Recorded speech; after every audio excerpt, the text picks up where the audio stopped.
कल पूरे देश की नजरें मेरठ पर रहने वाली हैं, क्योंकि यहां से प्रधानमंत्री नरेंद्र मोदी अपने सबसे बड़े चुनावी रण की शुरुआत करने जा रहे हैं। मेरठ की सीट बीजेपी के लिए कठिन सीट है, क्योंकि पिछली बार चुनाव में यहां पर बीजेपी को 5000 से भी कम वोटों से जीत हासिल हुई थी। लेकिन इस बार मेरठ के लोग क्या सोच रहे हैं और कैसे हस्तिनापुर से इस बार खुद राम भी मैदान में हैं, देखिए प्रधानमंत्री नरेंद्र मोदी की मेरठ रैली से ठीक पहले हमारी ये ग्राउंड रिपोर्ट।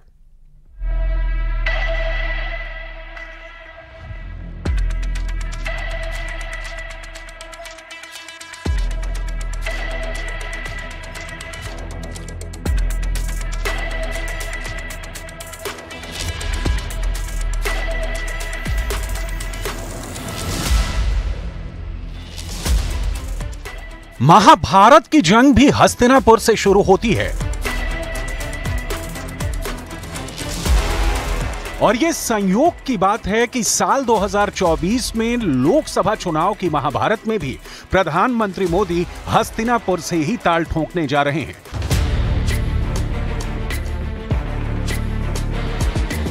मेरठ पश्चिमी उत्तर प्रदेश की संसदीय सीट है। यहां से 1857 वाली क्रांति की ज्वाला भी उठी थी। इस ऐतिहासिक शहर से प्रधानमंत्री नरेंद्र मोदी अपने चुनावी कार्यक्रम और लोकसभा चुनाव प्रचार अभियान का प्रचंड आरंभ करने जा रहे हैं। प्रधानमंत्री जी की विशाल जनसभा कल होने वाली है। पश्चिमी उत्तर प्रदेश की धरती से एक बड़ा संदेश जाने वाला है। देखिए, हमेशा जब भी प्रधानमंत्री जी यूपी में चुनावी शुरुआत करते हैं या देश में चुनावी शुरुआत करते हैं तो पश्चिमी उत्तर प्रदेश में सबसे पहली रैली मेरठ होती है। इस बार भी वही है और हम लोगों का टारगेट जो 400 पार का है उसे उत्तर प्रदेश और पश्चिम उत्तर प्रदेश पूरा करेगा।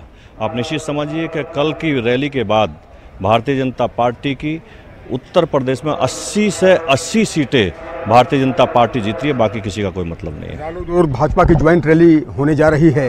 जयंत चौधरी की भी मौजूदगी रहेगी और आज ही पूर्व प्रधानमंत्री चौधरी चरण सिंह जी को भारत रत्न दिया गया है। तो चौधरी साहब को भारत रत्न देने के बाद प्रधानमंत्री जी की मौजूदगी वेस्ट यूपी की धरती पर होगी। एक बड़ा संदेश, एक बड़ा मैसेज।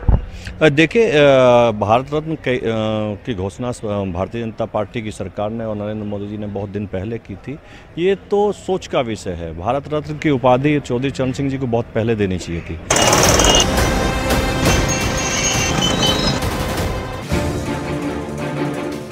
बीजेपी ने मेरठ के दुर्ग को जीतने के लिए प्लान मेरठ संभाग बनाया है, जिसमें कुल 14 लोकसभा सीटें आती हैं। साल 2014 में मेरठ संभाग में बीजेपी ने कुल 14 लोकसभा सीटें जीती थी, यानी यहां बीजेपी ने पूरा ही क्लीन स्वीप कर दिया था। लेकिन साल 2019 में मेरठ संभाग में बीजेपी ने सिर्फ 7 लोकसभा सीटें ही जीती थी, यानी यहां बीजेपी का प्रदर्शन 50% तक गिर गया था। एक बार फिर प्रधानमंत्री मोदी अपनी रैली से पश्चिमी उत्तर प्रदेश के कार्यकर्ताओं में जान फूंकने जा रहे हैं। अगर यहां की लोकल समस्याओं की बात करें तो मेरठ में बड़ी तादाद में उद्योग हैं, जिस वजह से दिहाड़ी मजदूरों की जरूरत होती है। और इन मजदूरों से बात कर जाना कि उनके मन में अखिलेश हैं या मोदी।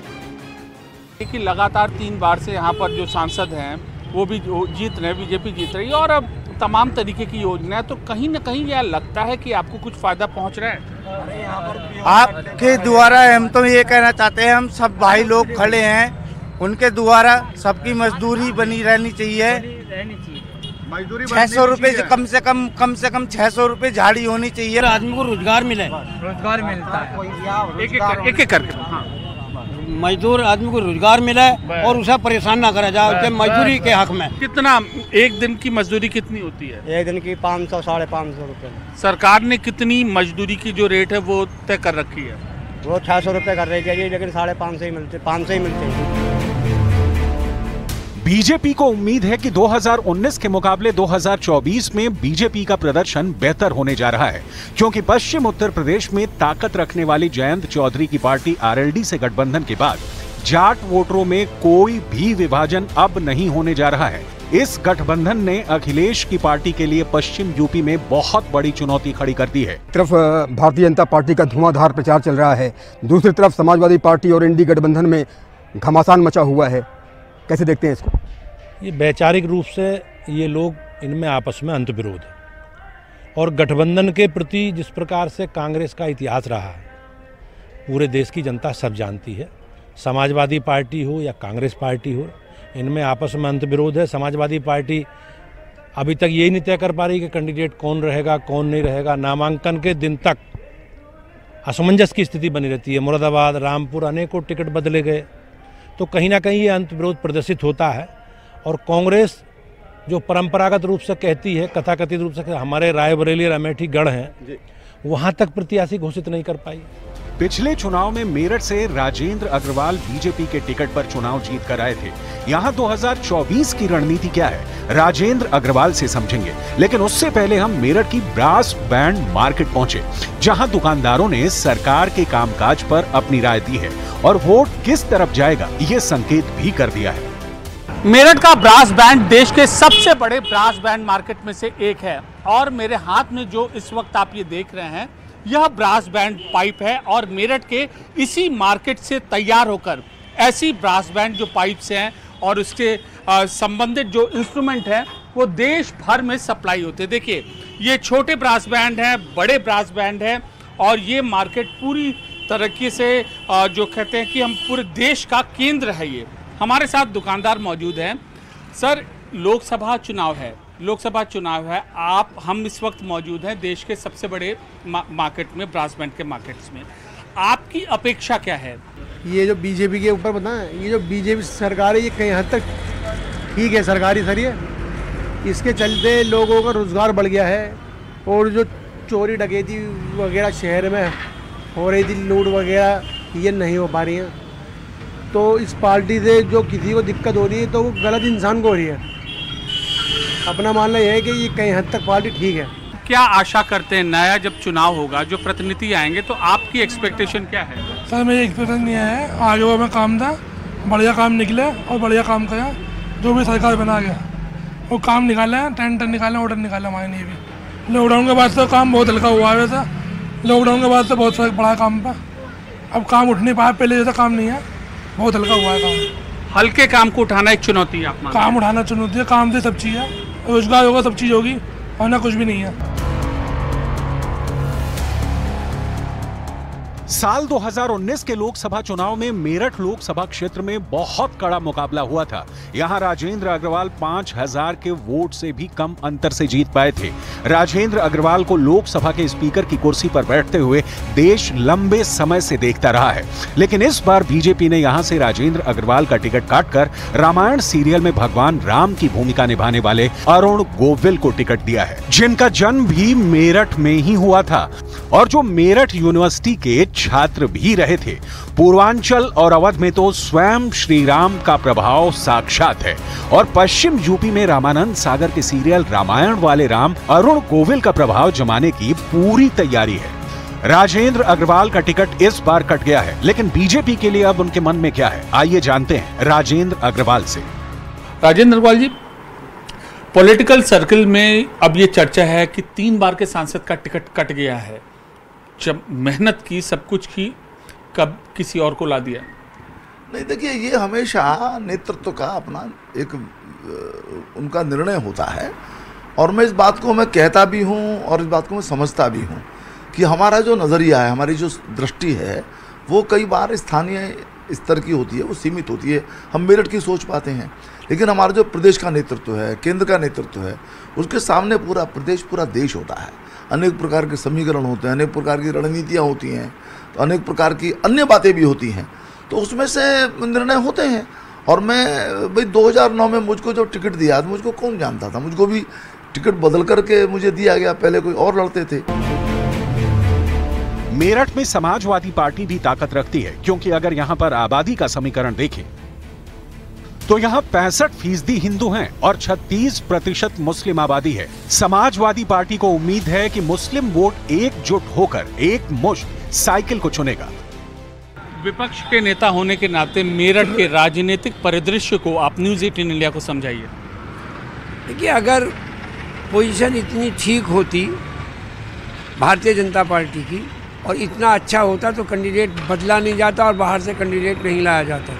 आप खुद अंदाज़ा लगाइए कि भारतीय जनता पार्टी जहां इतना ज़ोर शोर से प्रचार कर रही है, इतनी कंफ्यूज क्यों है कि पॉलिटिकल आदमियों की जगह जो है वो सेलिब्रिटीज़ को और धार्मिक करने वालों को, धार्मिक प्रचार करने वाले लोगों को उतारा जा रहा?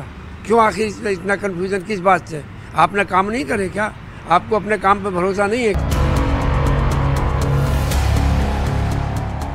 लेकिन समाजवादी पार्टी की असली मुसीबत यहां आरएलडी और बीजेपी का गठबंधन बनने जा रहा है। अब दोनों पार्टियों के कार्यकर्ता यहां मिलकर रणनीति बना रहे हैं। मेरठ बागपत सीमा पर रोटा गांव के अंदर आरएलडी और बीजेपी के कार्यकर्ता एक साथ बैठे हैं। यहां दोनों पार्टियों का झंडा लगाया गया है। जाट बाहुल्य क्षेत्र पारंपरिक रूप से चौधरी चरण सिंह का गढ़ रहा है, लेकिन अब बीजेपी के साथ गठबंधन के बाद दोनों पार्टी के कार्यकर्ता एक साथ रणनीति बना रहे हैं। पीएम मोदी की रैली 31 मार्च को होने वाली है और हमारे साथ यहाँ पर मौजूद है प्रवीण जी, ये राष्ट्रीय लोकदल के कार्यकर्ता हैं। सर, अब तो नए साथी मिल गए हैं, तो अब लक्ष्य क्या रखा गया है आप लोग के सामने? जो माननीय प्रधानमंत्री जी का लक्ष्य है 400 पार, वही हम सब का लक्ष्य है 400 पार। हम इस वक्त जाटलैंड में मौजूद हैं, तो इस वक्त जाहिर सी बात है कि आप तो अपने गठबंधन के लिए ही बोलेंगे, लेकिन जाटों की अपेक्षा क्या है मौजूदा शासन से, या जिस शासन को वो चुनते हैं? उस सब के जिम्मेदार, उस सब के मालिक हमारे जयंत चौधरी है। जाटों के हित को साधने के लिए हुआ है या पश्चिमी उत्तर प्रदेश में एक नई ताकत को देने के लिए हुआ है? पश्चिमी उत्तर प्रदेश में एक नई ताकत को देने के लिए हुआ। कैसे? इसमें भाई दोनों संगठन मिलकर काम करेंगे, बीजेपी का और लोकदल का जो है, और हम लोग सरकार में रहेंगे। सरकार में जो है हमारे लोगों के काम होंगे, किसानों के काम होंगे, हमारी आवाज़ जो है दिल्ली में बैठ के हमारे जो सांसद बनेंगे वे हमारी आवाज़ उठाएंगे। ये इसीलिए गठबंधन बना है। भी पश्चिमी उत्तर प्रदेश में और आज भी दो ही पार्टियों का जो है चुनाव था, बीजेपी और लोकदल। अब सब लोग एक जगह इकट्ठा हो गए हैं, तो अब कोई कड़ाई नहीं रही है, बहुत आसान चुनाव हो गया। लेकिन फिर भी मेहनत करेंगे हम, जैसे पहले से संगठन के रूप में करते हुए आए हैं। अगर मेरठ में विकास के प्रोजेक्ट्स की बात करें तो दिल्ली मेरठ रैपिड रेल की सबसे ज्यादा चर्चा नजर आती है। मेरठ बस स्टैंड पर यह रेल का रूट खत्म होगा। ऐसे में वहां के लोग इस रैपिड रेल को लेकर क्या सोचते हैं, जरा देखते हैं। लोग हैं यहाँ पर बस स्टैंड में इंतजार कर रहे हैं, युवा है और हर वर्ग के लोग हैं। हम इनसे बात करते हैं। ये बताइए कि आप युवा हैं यहाँ पर, आप यहाँ पर वेट कर रहे हैं। सामने हमने देखा कि RRTS बन रहा है, रैपिड रेल बन गई है, आपकी ज़िंदगी में कैसा असर पड़ेगा? इससे ये ट्रैफिक भी कम हो जाएगा, आने जाने में भी दिक्कत नहीं रहेगी, और जाम पाम रहता है ये भी खत्म हो जाएगा। आप बताइए आपकी लाइफ में क्या असर पड़ेगा जब ये रैपिड रेल बनेगी? सर, इससे है ना, अगर तो ट्रैफिक कम हो जाएगा, दूसरी आने आने की सुविधा बहुत आसान हो जाएगी। अब जैसे यहाँ से दिल्ली जाने के लिए बस पकड़नी पड़ती, सब कुछ करना पड़ता है, तो मेट्रो चल जाएगी तो मेट्रो से परेशानी हल हो जाएगी सारी। आप बताइए भैया क्या काम करते हैं आप? हम मिनी मेट्रो चलाते हैं, मिनी मेट्रो। ये बताइए कि जब ये बन जाएगी रैपिड रेल तो आपको लाइफ में क्या असर होगा? इससे रोजगार बढ़ेगा, इससे दिल्ली आने जाने में बहुत आसानी हो जाएगी, घंटों का काम सेकंडों में होगा।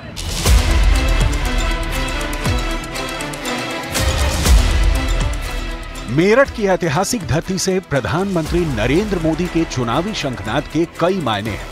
जल्द ही प्रधानमंत्री पूरे कार्यकर्ताओं के दल बल के साथ 2024 के चुनाव में सफल होने के लिए अश्वमेध के रथ पर सवार होने जा रहे हैं।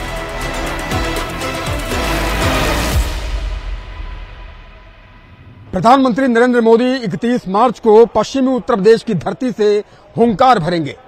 प्रधानमंत्री नरेंद्र मोदी मेरठ से चुनावी शंखनाद करेंगे।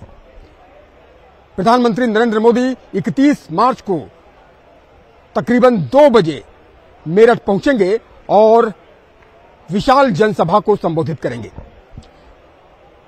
इस जनसभा में एनडीए का कुनबा भी मौजूद रहेगा। कैमरा पर्सन अभिषेक शर्मा के साथ उमेश श्रीवास्तव, न्यूज 18, मोदीपुरम, मेरठ। रुक रहे हैं यहां पर एक ब्रेक के लिए। खबरों का सिलसिला लगातार जारी है।